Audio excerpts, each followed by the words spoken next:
प्रिय अभिभावकगण और प्यारे बच्चों, सुप्रभात। हिंदी वर्तनी कक्षा 2 में आप सबों का स्वागत है। आशा करती हूँ आप सब स्वस्थ और सुरक्षित होंगे। आज हम second term second unit test के पाठ्यक्रम के अनुसार हिंदी वर्तनी और श्रुतिलेख के विषय में जानेंगे और समझेंगे। आपके विद्यालय की वेबसाइट पर हिंदी वर्तनी सूची भेज दी जाएगी।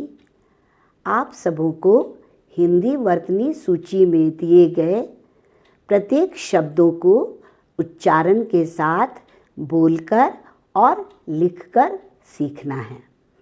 बच्चों, वर्तनी अगर आप बोलकर और लिखकर सीखते हैं तो आपकी वर्तनी कभी अशुद्ध नहीं होगी, क्योंकि आप प्रत्येक वर्णों, प्रत्येक मात्राओं को नाम के साथ याद करेंगे। अभी हम लोग श्वेतपट पर हिंदी वर्तनी में दिए गए कुछ शब्दों को उच्चारण के साथ बोलकर लिखेंगे और अभ्यास करेंगे। उच्चारण के साथ बोलकर लिखने के लिए सबसे पहले आपको शब्द बोलना है, जैसे निर्धन, और फिर हम उसका उच्चारण करते हुए उस शब्द को लिखेंगे। हमारा पहला शब्द है निर्धन। दंत न ह्रस्वईकार ध रेफ दंत न।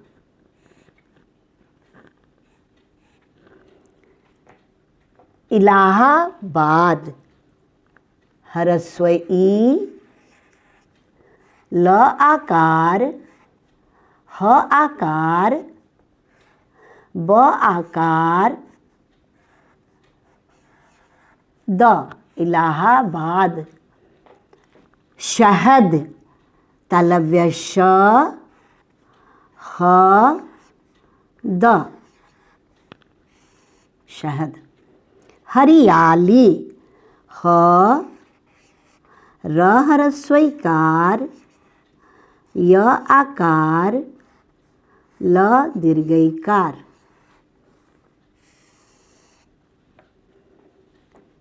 पिल्ला प ह्रस्वईकार ल ल संयुक्त आकार। दीपक द दीर्घईकार प क। चित्रकार च ह्रस्वईकार त्र क आकार र। हलवाई ह ल वा आकार दीर्घ ई। हलवाई। आइए अब आप सब भी मेरे साथ उच्चारण करके शब्दों को बोलिए। निर्धन दंत न ह्रस्वईकार ध रेफ दंत न। इलाहाबाद ह्रस्व ई ल आकार ह आकार ब आकार द। शहद तालव्य श ह द। हरियाली ह र ह्रस्वईकार य आकार ल दीर्घईकार। पिल्ला प ह्रस्वईकार ल ल संयुक्त आकार। दीपक द दीर्घईकार प क। चित्रकार च ह्रस्वईकार त्र क आकार र।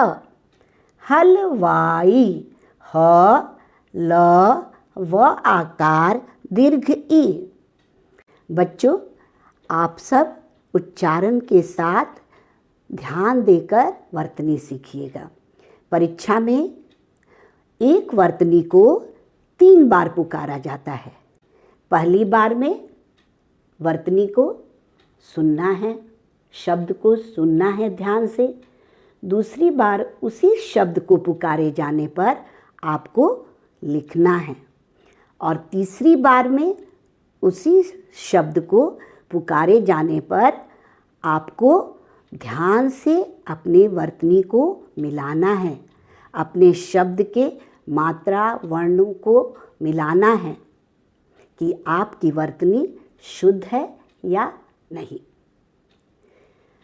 आइए अब हम श्रुति लेख के बारे में जानें। श्रुति लेख का अर्थ होता है बच्चों सुनकर लिखना। श्रुति का अर्थ सुनना और लेख का अर्थ लिखना, अर्थात सुनकर लिखना। श्रुति लेख दो तरह के होते हैं, उनका दो प्रकार है। पहला श्रुति लेख पठित और दूसरा श्रुति लेख अपठित। श्रुति लेख पठित का अर्थ होता है कि जिसे आपने पढ़ा है, आप अपने पाठ्य पुस्तक के पाठों से जो कहानियाँ पढ़ते हैं उसी से एक अनुच्छेद आपको परीक्षा में पुकारा जाएगा। आपको प्रत्येक वाक्य को सुनना है और लिखना है। जैसे यहाँ एक अनुच्छेद दिया गया है, यह आपके पाठ्य पुस्तक के पाठ 13 हमारे देश के फल से लिया गया है। आम फलों का राजा है। जब आम के पेड़ पर बौर लगता है तो कोयल गाना गाने लगती है। अब हमारा दूसरा प्रकार है श्रुति लेख का अपठित। अपठित का अर्थ होता है बच्चों जिसे आपने नहीं पढ़ा है, जो आपके पाठ से संबंधित नहीं है। लेकिन बच्चों श्रुति लेख अपठित लिखते समय घबराना नहीं है। यदि आप एक एक वर्तनी को, वाक्य के एक एक वर्तनी को ध्यान से सुनते हैं तो आप शुद्ध लिख सकते हैं। जैसे यहाँ एक अनुच्छेद दिया गया है, यह अपठित है, इसे आपने नहीं पढ़ा है। बहुत समय पहले की बात है, एक अनोखा जंगल था, उसमें अनेक पशु पक्षी सुख और शांति से रहते थे। बच्चों, परीक्षा के समय श्रुति लेख पठित हो या अपठित हो, प्रत्येक वाक्य को 3 बार पुकारा जाएगा। एक वाक्य को 3 बार पुकारा जाएगा। पहली बार में आपको वाक्य को ध्यान से सुनना है, दूसरी बार में ध्यानपूर्वक उस वाक्य को लिखना है और तीसरी बार में उसी वाक्य को पुकारे जाने पर आपको अपने उस वाक्य को मिलाना है कि आपका वाक्य शुद्ध है या नहीं। अगर कोई वर्तनी गलत है तो उसे आप सुधार सकते हैं। बच्चों, श्रुति लेख पठित में ये चूँकि आपके पाठों से संबंधित है तो आप अपने पाठ्य पुस्तक के पाठों को ध्यान से पढ़िए और उसके सभी कठिन शब्दों को रेखांकित करके सीख लीजिए, जिससे कि आपकी वर्तनी गलत नहीं होगी। आप सभी कठिन शब्दों के साथ साथ वर्तनी को उच्चारण के साथ बोलकर और लिखकर सीखिएगा। धन्यवाद।